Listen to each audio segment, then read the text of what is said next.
Shalom, Bapak Ibu dikasih Tuhan. Apa kabar saudara? Harus tetap sukacita dalam Tuhan ya. Kita memasuki minggu yang pertama, hari yang pertama di minggu ini. Ayo kita bersyukur kepada Tuhan. Doa dulu. Bapak, kami berterima kasih kepadamu buat rahmat baru, kasih baru, cinta baru yang Tuhan sudah berikan buat setiap kami. Kami bersyukur buat anugerah-Mu Tuhan. Terima kasih. Ajar kami pagi hari ini, Tuhan mau bicara apa saja, silakan ya Roh Kudus. Kami tahu sungguh bahwa Tuhan mengajar kami, membimbing kami, supaya kami menjadi umat yang lebih daripada pemenang. Terima kasih. Shalom Tuhan turun atas setiap rumah demi rumah. Kasih Tuhan melimpah bagi setiap kami. Dalam nama Tuhan Yesus kami mengucap syukur. Haleluya. Amin. Amin. Wow. Tuhan Yesus baik. Amin. Ya, buka kitabnya saudara di kitab Wahyu 3. Nah, tema kita pagi hari ini adalah apakah Tuhan sanggup ketika semua pintu tertutup. Saudara, hampir-hampir tiap-tiap hari ketemu orang mengeluh pintu tertutup Bu, susah Bu, makin-makin Bu, susah. Nah, pertanyaannya apakah di situasi-situasi yang seperti ini Tuhan sanggup mengubahkan semua keadaan? Nah, pagi hari ini kita akan belajar bagaimana Tuhan melakukan hal-hal yang luar biasa dalam setiap kehidupan kita. Ya, ayo buka kitabnya Wahyu 3. Nanti kita lompat-lompat ayat ya, saudara. Wahyu 3. Mulai dari ayat yang pertama. Ya. Dan tuliskanlah kepada malaikat jemaat di Sardis. Inilah firman Dia yang memiliki ketujuh roh Allah dan ketujuh bintang itu. Aku tahu segala pekerjaanmu, engkau dikatakan hidup, padahal engkau mati. Ini loh, hari-hari ini banyak sekali yang mengalami ini. Hidup tapi mati. Kayak mumi berjalan. Apa artinya? Kita ini banyak sekali hari-hari ini mengalami kematian, baik tubuh, jiwa, dan roh. Nah, apa tandanya bahwa kita mengalami kematian itu? Tandanya apa? Tandanya adalah kita nggak bisa berdoa. Kita nggak tahu hadirat Tuhan. Kita hilang kasih Tuhan. Kita nggak ada semangat hidup. Kita nggak memiliki pemikiran harus seperti apa, harus kemana, harus ngapain. Udah nggak ngerti lagi. Kasih kepada semua orang menjadi hambar. Nah ini loh, tandanya seperti itu. Sepertinya hidup, tapi mengalami kematian. Tidak ngerti apa-apa. Itu yang sedang dialami oleh jemaat Tuhan hari-hari ini. Ketika banyak orang kena PHK, cari kerja susah, nggak tahu arah harus seperti apa. Banyak keluarga demi keluarga mengalami kehancuran. Tingkat perceraian, perselingkuhan masih menguat hari-hari ini.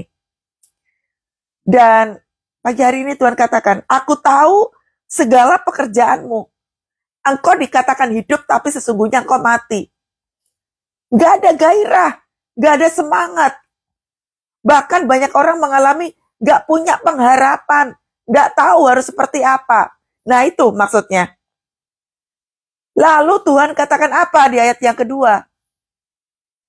Bangunlah dan kuatkanlah apa yang masih tinggal yang sudah hampir mati. Jadi step awal untuk kita bisa bangkit dari segala kehidupan kita ini adalah bangunlah. Ini step awal, saudara. Banyak daripada kita itu, kenapa bisa klaim bahwa doa saya nggak dijawab oleh Tuhan? Banyak daripada kita tuh nggak tahu stepnya apa seharusnya. Tahu-tahu udah langsung, Tuhan tolong keluargaku. Tuhan tolong perekonomianku. Tuhan tolong kesehatanku. Nah, engkau nggak membangkitkan diri. Pada step awalnya adalah bangunlah. Kita yang harus membangkitkan diri. Makanya berapa banyak orang frustrasi hari-hari ini ketika sudah berdoa, sudah melakukan pelayanan, bahkan sudah baca firman Tuhan, tapi nggak mengalami kekuatan hidup karena langkah demi langkah yang dilakukannya banyak kesalahan. To the point, langsung minta kepada Tuhan perubahan hidup. Tuhan katakan apa? Bangunlah. Kuatin diri sendiri dulu, semangatin diri sendiri dulu. Ketika engkau nggak punya pekerjaan, ketika penghasilanmu sudah mulai nggak ada, bangkitkan diri dulu. Mulai memperkatakan kehidupan. Ini kan dikatakan apa tadi? Engkau dikatakan hidup padahal engkau mati. Jadi yang diperlukan adalah bangkitkan diri terlebih dahulu. Semangatin diri. Lalu, kuatkanlah apa yang masih tinggal. Mungkin dari Anda mengatakan begini, saya sudah nggak punya apa-apa. Semua sudah saya jual. Saya nggak punya aset. Nah sekarang yang masih tinggal apa? Saya katakan, lutut masih ada kan? Lutut masih sehat kan? Kalaupun yang tinggal lutut, ya pakai lututnya. Selalu ada yang kita punya. Makanya jangan kebiasaan semuanya itu tuh drama, melo, gak punya apa-apa. Saya sudah mengalami kehancuran. Saya bisa gila kalau seperti ini. Engkau masih punya lutut, tubuhmu tuh masih sehat. Tapi karena kita keseringan ngomong, gak sanggup, gak bisa, gak berpengharapan, engkau lupa bahwa Tuhan katakan, bangunlah dan kuatkanlah apa yang masih sisa. Engkau masih punya tubuh secara fisik. Engkau masih punya lututnya dikemanain. Jangan tunggu lututmu sakit, baru engkau berdoa. Jangan tunggu badanmu sakit, engkau baru mulai doa. Manusia cenderung punya alasan. Karena saya begini, karena saya begitu. Ini firman Tuhan katakan, bangunlah, bangkitkan diri. Kita ya, yang bertugas membangkitkan diri itu adalah kita. Lalu dikatakan, kuatkanlah apa yang masih sisa. Anda dan saya punya lutut. Anda dan saya lututnya sehat. Sekarang pakai lutut itu untuk bertelut di hadapan Tuhan. Gak masalah kalau semuanya harus hilang. Saya juga ngalami, saudara, dinolin sama Tuhan. Semua aset yang saya punya juga habis. Saya pernah ngalamin itu. Tuhan ajarkan, lututmu masih sehat, Kathy. Ayo mulai doa. Pujian penyembahan, diperkuat lagi.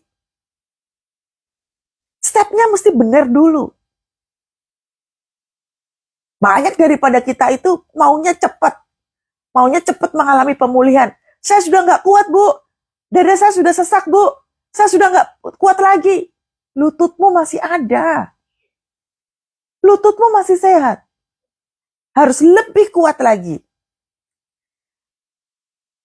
Bangunlah dan kuatkanlah apa yang masih tinggal yang sudah hampir mati. Jangan sampai kita itu mengalami kematian semua-semuanya. Kita punya tubuh, punya jiwa, punya roh. Jangan tiga-tiganya mati semua. Karena kalau tiga-tiganya mati semua, engkau akan kesusahan untuk membangkitkan hidupmu. Ya?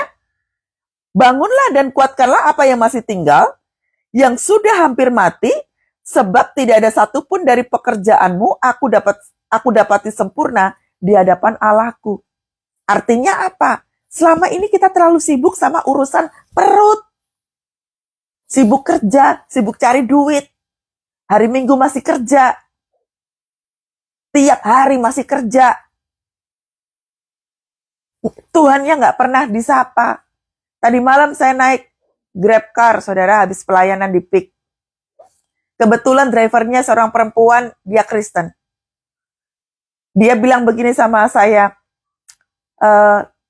bisa doakan saya, Bu, saya dalam kondisi frustrasi. Lalu saya tanya, kenapa kamu frustrasi? Ya, saya punya anak, saya dicerai oleh suami saya, sekarang saya nge-Grab, Bu. Saya betul-betul frustrasi sekali hari-hari ini. Saya tanya, ini tadi hari Minggu ibadah nggak, pergi ke gereja nggak? Enggak, Bu, nggak sempat. Nah, kayak gini nih. Udah tahu hidupmu di ujung tanduk. Doa enggak. Saat teduh enggak. Enggak ibadah lagi. Terus maunya apa kalau kayak begini? Saya katakan, kamu tuh mau cari apa toh? Apa? Kita tuh mau cari apa hari-hari ini? Udah tahu hidupnya di ujung tanduk, nggak bisa apa-apa. Tapi untuk pakai lutut buat berdoa di hadapan Tuhan aja, engkau nggak mau. Makanya dikatakan di firman Tuhan ini apa? Engkau dikatakan hidup padahal mati. Ya kayak begini loh. Maksudnya firman Tuhan itu. Nggak ada kehidupan sama sekali. Pikirannya cuma kerja terus. Dengan alasan bahwa sekarang hidupnya susah. Tuhan juga tahu saudara hidup susah. Tuhan tahu, makanya dikatakan apa? Aku tahu segala pekerjaanmu. Jangan dipikir bahwa Tuhan tidak tahu situasi sekarang yang dialami oleh banyak orang. Tuhan juga tahu. Banyak orang kena PHK, banyak orang semuanya serba susah. Keluarga-keluarga banyak yang mengalami kehancuran, Tuhan tahu. Makanya pagi hari ini Tuhan ingetin. Jangan mikirnya, kok semua pintu tertutup, nanti dulu. Engkau aja nggak bangkit. Engkau aja membiarkan tubuhmu secara fisik mati. Stepnya benerin dulu. Wah, dagangan saya sepi Bu hari-hari ini. Kalau sudah tahu seperti itu, carilah Tuhan dengan segenap hati, dengan segenap jiwa. Makanya step awalnya adalah bangun, bangkitkan dulu. Jangan ucuk-ucuk minta pekerjaan, ucuk-ucuk minta mujizat. Anda akan patah terus tiap hari tulangnya. Tulang kehidupanmu akan patah terus. Gak kokoh, gak kuat. Makanya saya percaya bahwa yang ikut live ini, lututnya sehat. Katakan amin, saudara. Lututmu masih sehat. Kalau untuk berlutut di hadapan Tuhan aja engkau malas, gak bisa, saudara. Anda akan menjadi bulan-bulanan iblis, dan mulut Anda akan mengatakan, susah, dapat tender susah. Mau bikin apa susah? Ya iya. Karena engkau gak memaksimalkan lutut untuk menghadap Tuhan. Sebab aku, kata Tuhan, sebab tidak ada satupun dari pekerjaanmu itu aku dapati sempurna di hadapan Allahku. Ini dengan kata lain, kalau kalimatnya kayak begini, Tuhannya udah gregetan banget. Kayak contoh si driver perempuan tadi malam yang saya temuin itu. Udah tahu hidupnya susah, udah tahu hidupnya dicerai oleh suaminya, udah tahu anak-anaknya di ujung tanduk gak bisa sekolah. Berdoa saja kok enggak. Ibadah minggu kok skip. Hari Minggu tetap kerja. Lalu ucuk-ucuk kok datang kepada hamba Tuhan. Doakan saya. Sadar nggak saudara? Anda membiarkan diri Anda buta. Anda membiarkan diri Anda nggak cuma buta, tapi lumpuh. Nggak bisa membangkitkan semangat hidupmu. Nah, makanya firman Tuhan katakan, aku tahu segala pekerjaanmu. Dengan kata lain, kalau pakai bahasanya Kathy, hidup itu tuh kamu tuh cari apa? Yang ada di dalam pikiranmu sekarang ini apa? Kalau sampai ketemu Tuhan aja enggak. Amin ya. Teman saudara. Bukan ucuk-ucuk, fokusnya hanya pekerjaan, uang. Bangunlah terlebih dahulu kehidupanmu. Ayat yang ketiga. Karena itu ingatlah, bagaimana engkau telah menerima, mendengarnya, turutilah itu, dan bertobatlah. Nih.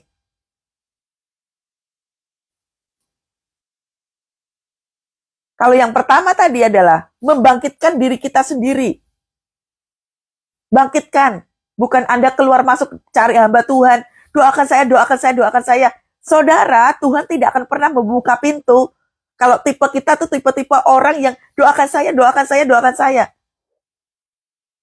Mujizat itu gampang banget buat Tuhan. Gampang, saudara. Gampang sekali. Yang Tuhan mau adalah bangkitkan dirimu, pakai lutut kalau semuanya udah hilang, udah habis, asetnya nggak ada, pakai lutut. Udah, terkadang Tuhan izinkan semuanya habis, bahkan diizinkan Tuhan kau mengalami bangkrut, ditipu orang, supaya apa? Pakai lutut. Banyak sekali kesalahan yang sudah kita perbuat. Karena kita sudah mengalami kematian dalam kehidupan. Nah, jadi bangunkan dirimu. Kalau semuanya nggak punya apa-apa lagi, lututnya dipakai, artinya doamu lebih kuat lagi. Makanya konten doa itu penting. Jangan cuma minta terus. Membangkitkan diri itu waktu kita nyembah di hadapan Tuhan. Ku sembah Kau Tuhan, ku mengangkat tanganku, selamanya Kau ajaib bagiku. Tuhannya yang diagungkan. Bukan Tuhan susah, Tuhan sakit, Tuhan saya nggak kuat. Bukan persoalannya yang digedein. Tuhannya yang kita agungkan. Kau Allah yang besar, ajaib dan mulia. Kau Yesus yang selalu membuatku terpesona. Segala pujian bagimu ya Tuhan. Hanya Kau yang layak ku agungkan. Gak peduli apa keadaannya. Aku mau mengagungkan Tuhan. Aku mau melayani Tuhan. Aku mau menyenangkan hati Tuhan. Itu loh. Itu membangkitkan diri. Itu menguatkan lutut. Nah, sekarang yang Tuhan minta adalah menerima dan mendengarkan. Terima situasi yang sekarang ini, terima. Terima dulu. Engkau ditipu, ya sudah, terima. Engkau disakiti orang, terima. Engkau diperlakukan gak baik, terima. Engkau kehilangan apa saja, terima saja, terima. Tuhan katakan di sini, menerima dan mendengarnya. Semua kekacauan dalam kehidupan kita itu, Tuhan lagi mau bicara sama kita. Terima saja, dan Tuhan minta kita dengerin Tuhan lagi mau ngomong. Kita tuh kalau masuk dalam hadirat Tuhan, jangan ngomong aja terus. Memang betul, Tuhan adalah tempat sandaran kita. Tempat kita curhat. Tapi jangan tentang gue, and gue terus. Nyembahlah Tuhan. Saya sudah sering kali kasih tahu pada saudara, saya kalau berdoa, sedikit sekali, bahkan tidak pernah kebutuhan saya doakan. Tidak pernah sama sekali. Terus saya minta juga digenapi kok sama Tuhan. Tahu-tahu dipertemukan sama orang. Orang itu memberkati. Tahu-tahu itu sudah diselesaikan aja sama orang. Nyenengin hatinya Tuhan. Makanya dikatakan apa ini? Menerima dan mendengarnya. Terima. Menerima itu artinya Tuhan, apapun yang menjadi keadaan saya, kalaupun semua pintu tertutup, aku tetap mau bersyukur kepadamu. Apapun yang menjadi keadaannya, kau tetap Tuhan dalam hidupku. Ada ucapan syukur di dalam hati. Ingat ya, mengucap syukur itu tuh bukan berterima kasih. Mengucap syukur itu adanya satu worship di dalam diri. Adanya satu pengagungan yang diberikan kepada Tuhan. Gak peduli pintunya mau ketutup semuanya. Gak peduli. Tuhan tetap yang nomor satu. Turutilah itu dan bertobatlah. Terima situasinya. Mulai benahi diri. Selama ini aku gak banyak berdoa Tuhan. Ajari aku harus seperti apa. Aku harus bagaimana, ajari aku ya Tuhan. Selama ini aku udah buta dengan semua itu. Ampuni aku. Lebih banyak minta ampun di hadapan Tuhan. Minta sama Tuhan diajarin harus seperti apa. Saya pun begitu, saudara. Saya ini workaholic di waktu-waktu masih muda. Kerja terus. Pagi-pagi udah kerja apa segalanya. Karena Tuhan mau. Kathy udah hidupnya udah sembrono, udah kejauhan. Udah membahayakan jiwanya Kathy. Diizinin sama Tuhan. No, habis. Supaya apa? Bertobat. Seperti ini firman. Menerima, mendengar, turutilah, dan bertobat. Di situasi-situasi yang sekarang ini, diizinin sama Tuhan, semua pintu ketutup. Mau minta tolong pun gak ada orang mau mendengar. Mau kemana gak bisa. Mau ngapa-ngapain juga gak bisa. Doa rasanya udah capek banget.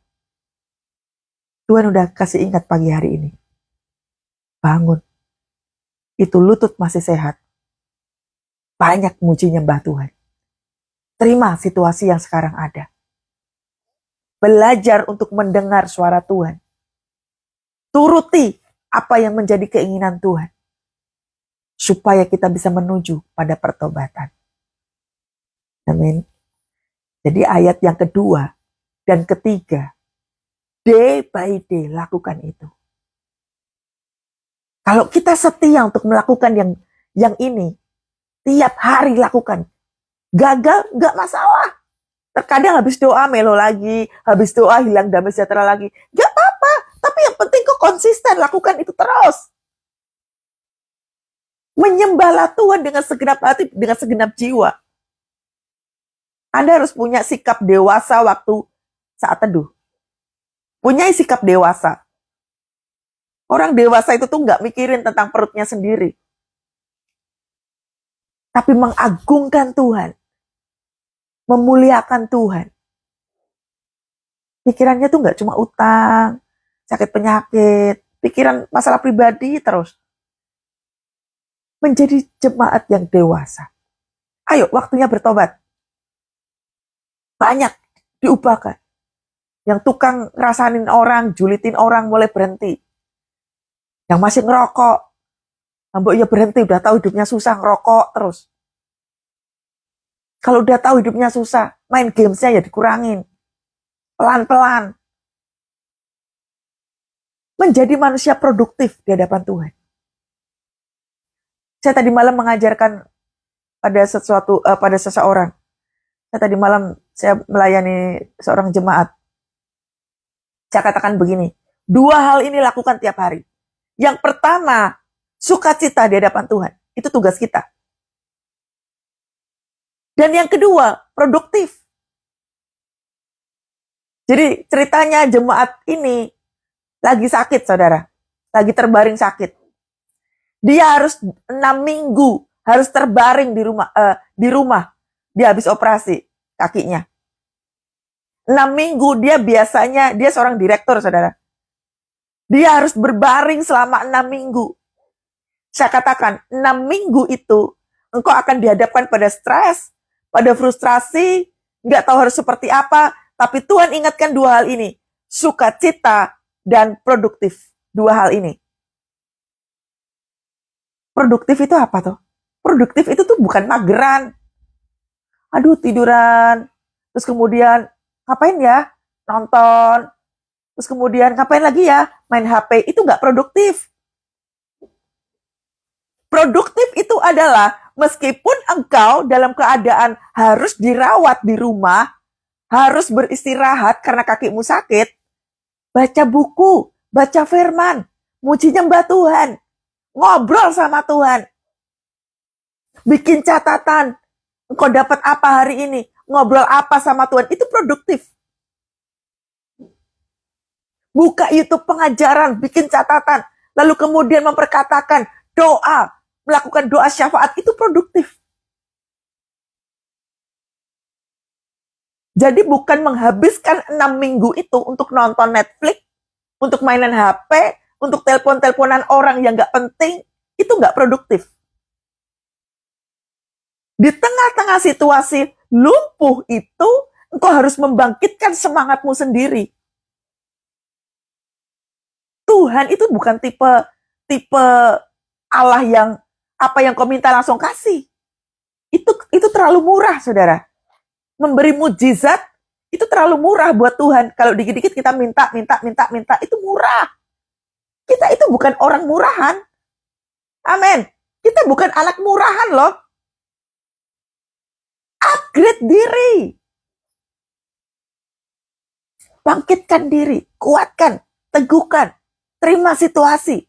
Banyak mengucap syukur, banyak nyembah. Engkau lagi di situasi yang stuck. Gak bisa apa-apa. Nyembah. Itu produktif. Nah, kalau udah produktif seperti itu, secara natural, engkau akan mengalami yang namanya sukacita. Sekalipun harus terbaring sakit, sekalipun kau gak punya pekerjaan, sekalipun bisnismu mandek, sekalipun kau gak bisa apa-apa, engkau harus produktif. Jadi dua hal ini jangan tidak dilakukan. Yang pertama adalah sukacita, itu tugas kita. Yang kedua adalah produktif. Jangan bikin diri kita tuh stuck. Ini loh maksud Tuhan yang firman Tuhan ini. Salah satunya, stuck itu artinya apa? Mengeluh terus-menerus. Susah. Gak bisa. Semua pintu tertutup. Gak bisa apa-apa. Karena engkau gak membangkitkan dirimu. Kau membiarkan dirimu mengalami kematian. Dua hal ini lakukan ya, saudara. PR sepanjang minggu ini, lakukan. Bersukacita, produktif. Ingat baik-baik. Gunakan waktu-waktu yang sempit ini untuk lebih banyak ngobrol sama Tuhan. Jangan cuma mengeluh terus. Membosankan. Itu akan membosankan hidupmu sendiri. Mengeluh itu tuh mengeringkan semua tulang kehidupan. Ya. Buatlah hidupmu itu tuh indah gitu loh. Siapa bilang kalau kita udah habis semuanya, terus hidup kita tuh langsung kiamat? Itu pengajaran, pengetahuan ribuan tahun yang lalu. Jangan di copy paste lagi. Jangan kau pakai itu lagi. Kalaupun hari-hari ini asetmu habis, buat dua hal ini. Sukacita dan produktif. Soal pintu terbuka atau tertutup, itu bukan kita. Tapi kunci itu pintu itu bisa terbuka atau tertutup. Kuncinya sudah ada di kita kalau engkau melakukan ini firman. Kita sendiri nanti yang akan membukanya. Apa buktinya? Ayo lompat ayat ya. Jadi ayat yang kedua dan ketiga itu PR ya.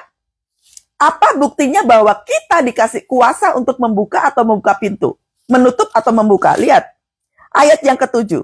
Inilah firman yang kudus, yang benar. Firman itu kudus, benar. Terus yang memegang kunci Daud, ia yang membuka. Lihat. Kalau kuncinya sudah diberikan kepada kita, Tuhan kasih kita kesempatan. Ia membuka. Itu perkenanan namanya, saudara. Kalau Tuhan sudah membuka, tidak ada yang dapat menutup. Apabila ia menutup, tidak ada yang bisa membuka. Tapi ayat yang kedua dan yang ketiga tadi, lakuin dulu. Dari ayat yang pertama, kedua, ketiga, lakuin dulu. Banyak orang tuh paling suka nih ayat yang ketujuh. Bila kau yang membuka pintu, tak ada satupun dapat menutupnya. Pengen banget. Wah, yes, amin. Yes, dahsyat. Jangan kejebak sama ini firman. Maunya yang kayak gini. Tapi kok lupa ayat 2 dan 3. Lakuin dulu. Pintu itu akan natural, akan terbuka dengan sendirinya kalau kita melakukan ini firman. Lihat nih. Aku tahu segala pekerjaanmu ayat 8. Lihatlah, aku telah membuka pintu bagimu yang tidak dapat ditutup oleh seorang pun. Aku tahu bahwa kekuatanmu tidak seberapa. See? Gak kuat itu gak apa-apa. Kalau kita doa belum terjadi mujizat, yo gak apa-apa. Nantikan Tuhan terlebih dahulu. Makanya yang ayat yang kedua dan tiga, konsisten lakukan. Konsisten lakukan. Jangan hancur dulu baru engkau doa. Jangan sakit dulu baru engkau doa. Jangan kakimu patah dulu baru engkau doa. Jangan engkau mengalami kehancuran dalam keluargamu baru engkau doa. Telat, saudara. Membangkitkan dirinya juga susah. Dalam keadaan bisa atau enggak, bangkitkan dirimu. Aku tahu segala pekerjaanmu, lihatlah. Aku telah membuka pintu bagimu yang tidak dapat ditutup oleh seorang pun. Aku tahu bahwa kekuatanmu tidak seberapa. Namun, ini kata kuncinya. Ini kuncinya. Namun engkau menuruti firman-Ku. Dan engkau tidak menyangkal namaku. Turuti firman. Anda kalau malas baca firman Tuhan, Anda nggak setia sama Tuhan. Selamat, Anda akan stres. Anda nggak pernah baca firman, selamat. Anda akan mengalami kegagalan terus-menerus. Anda nggak ngikutin ini firman Tuhan, selamat. Anda akan mengalami kegagalan terus-menerus. Nih, kalau tahun 2025 kok masih nyantai-nyantai ngawur hidupnya, selamat ya. Sorry, saudara. Saya nggak suka lihat jemaat ngerengek, tukang nangis, nggak mau bangkit. Engkau akan dimakan habis sama iblis. Tahu kan iblis kayak apa kalau makan kita? Mending kalau yang dimakan cuma kita. Keluargamu loh ngalami kehancuran. Anak-anakmu nggak bisa sekolah. Nyantai-nyantai. Firman Tuhan malas banget nggak dibaca. Susah, Bu. Firmanmu nggak mau baca. Kita dikatakan apa? Menuruti firman-Ku dan engkau tidak menyangkal aku. Firman Tuhan itu untuk dilakukan, saudara. Amin. Tadi, saudara, sebelum saya live, tiba-tiba Tuhan itu ingatkan saya beberapa tahun yang lalu waktu hari-hari di mana saya itu 0 rupiah. Saya nggak punya apa-apa sama sekali. Saya mau pindah rumah aja, saya nggak tahu rumah mana, apartemen mana, saya nggak tahu. Lalu tiba-tiba saya diingatkan pada situasi, saya masih ingat, saudara. Saya itu di mobil gitu ya. Saya itu lagi muterin Jakarta, sampai drivernya bingung, Bu mau kemana toh Bu? Gitu. Muter aja Pak, saya nggak tahu. Saya seperti orang stres. Tadi pagi saya diingetin itu sama Tuhan. Saya masih ingat waktu di mobil itu Tuhan katakan begini, Kathy, kamu tuh mau apa? Saya nggak nyuruh kamu cari rumah. Saya nggak minta kamu untuk kamu muterin Jakarta. Saya minta kamu melayani pekerjaan saya. Lihatin. Di situasi yang genting seperti itu, 0 rupiah, yang Tuhan inginkan apa? Lakukan pekerjaanku, kata Tuhan.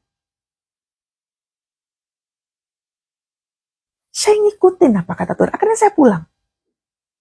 Begitu saya pulang, saya minta ampun di hadapan Tuhan. Tuhan ampuni saya. Saya melupakan kerinduanmu. Saya melupakan hatimu. Saya hanya mikirin diri saya sendiri. Itu nyakitin hati Tuhan loh, saudara.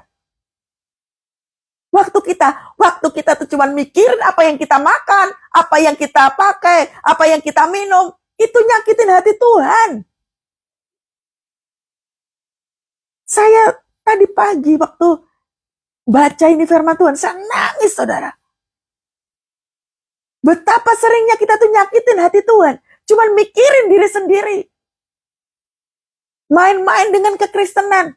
Pelayanan sembarangan. Jadi Kristen sembarangan. engkau membiarkan keluargamu hancur gara-gara engkau nggak mendengarkan ini firman.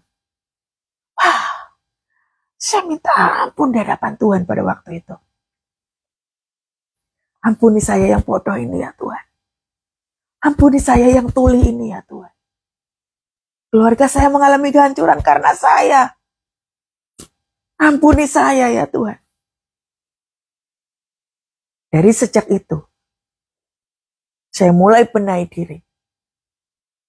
Makanya membenahi diri itu dimulai dari ayat yang kedua dan tiga itu loh. Bangunlah, kuatkanlah apa yang masih tinggal.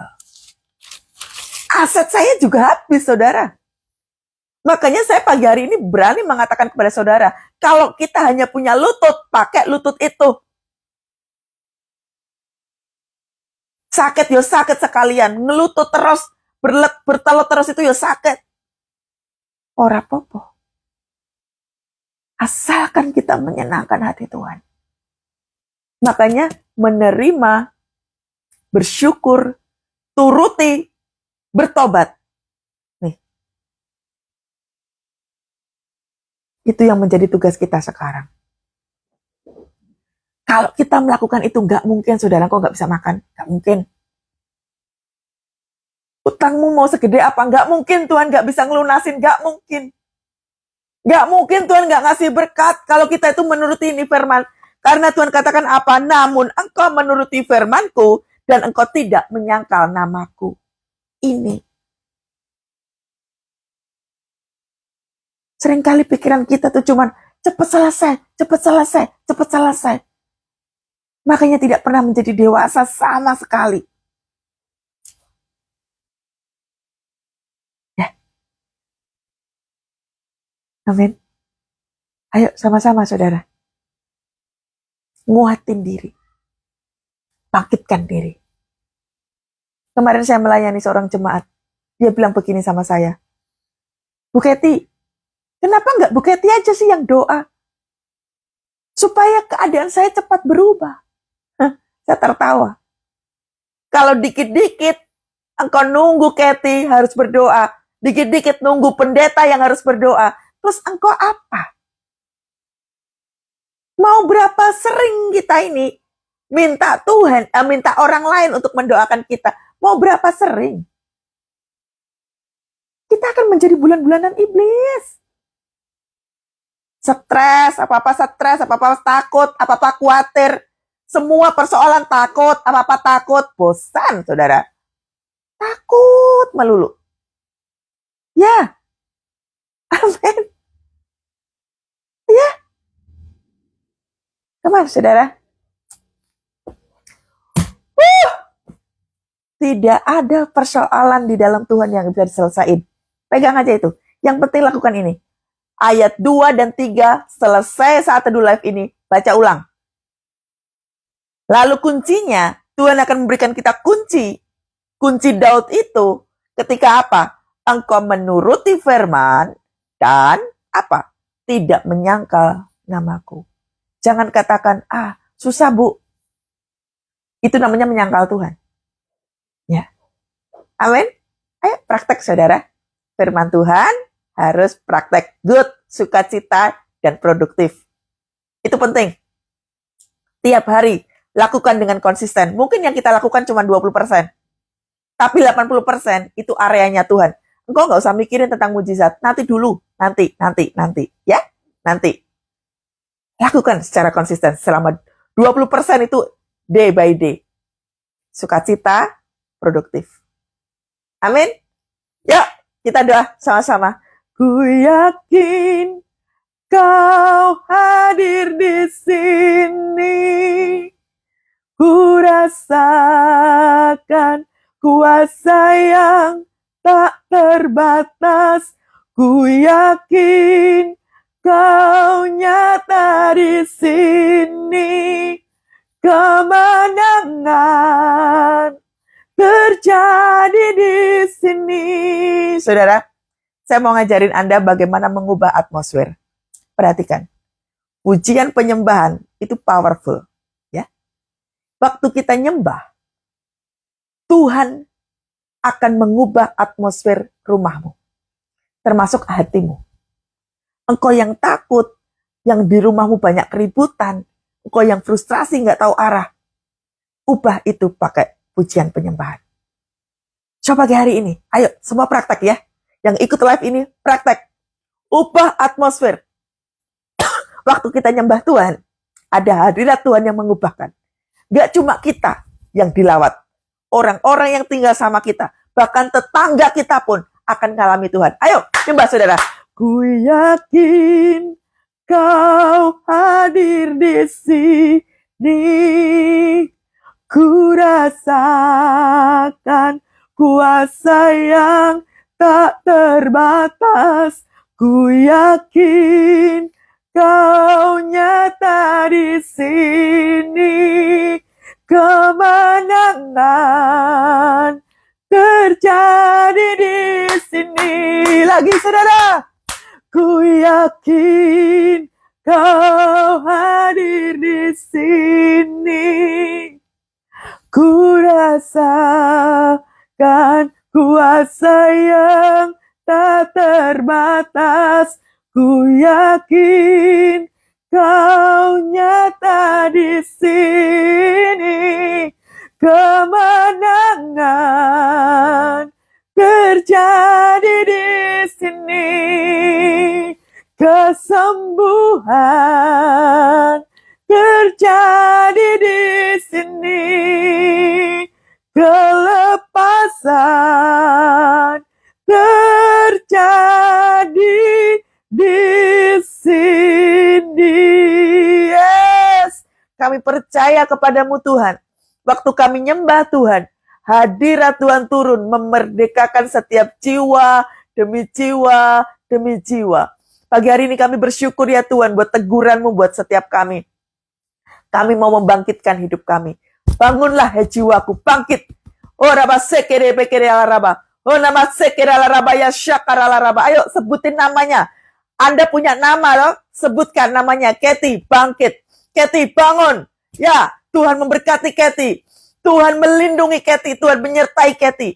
Dalam nama Tuhan Yesus, pengurapan Tuhan turun bagi setiap kami semua. Ya Tuhan, ya Tuhan. Kami mau bertobat. Kami mau menerima semua keadaan kami. Kami mau bersuka cita hari-hari ini Tuhan. Kami mau produktif. Kami mau banyak muji nyembah Tuhan. Kami mau memuliakan Tuhan dalam tekanannya kayak apapun. Kami mau memuliakan Tuhan. Kami mau meninggikan Tuhan. Terima kasih Bapak, terima kasih. Kami yakin sungguh ya Tuhan. Banyak sekali jiwa-jiwa akan ketemu sama Tuhan. Mengalami kemenangan demi kemenangan. Waktu hidup kami diubahkan. Keluarga kami akan mengalami kemenangan daripada Tuhan. Waktu hidup saya bertobat, maka keluarga saya pasti bertobat. Waktu saya memutuskan untuk ketemu sama Tuhan, keluarga saya juga pasti ngalami ketemu sama Tuhan. Kami yakin sungguh ya Tuhan akan ada begitu banyak jiwa-jiwa mengalami perjumpaan yang indah dengan Tuhan hari-hari ini. Terima kasih Tuhan. Engkau Allah yang memberikan kami sukacita. Engkau Tuhan Allah yang memberikan kami kesembuhan. Engkau Tuhan Allah yang memberikan kami kekuatan. Terima kasih. Angkat tanganmu saudara. Dan terimalah berkat daripada Allah Bapa, Putra dan Roh Kudus. Menyertai kehidupanmu.